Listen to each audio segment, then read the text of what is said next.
Number 52। आप सल्लल्लाहु अलैहि वसल्लम फरमाते थे, हलाल खुला हुआ है और हराम भी खुला हुआ है, और इन दोनों के दरमियान बाज़ चीज़ें शुबा की हैं जिनको बहुत लोग नहीं जानते कि हलाल हैं या हराम।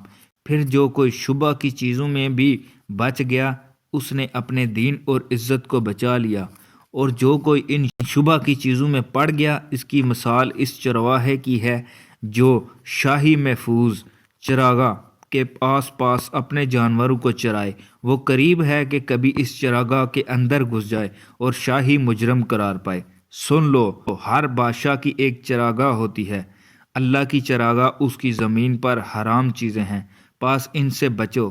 और सुन लो, बदन में एक गोश्त का टुकड़ा है, जब वो दुरुस्त होगा तो सारा बदन दुरुस्त होगा, और जहाँ बिगड़ा सारा बदन बिगड़ा।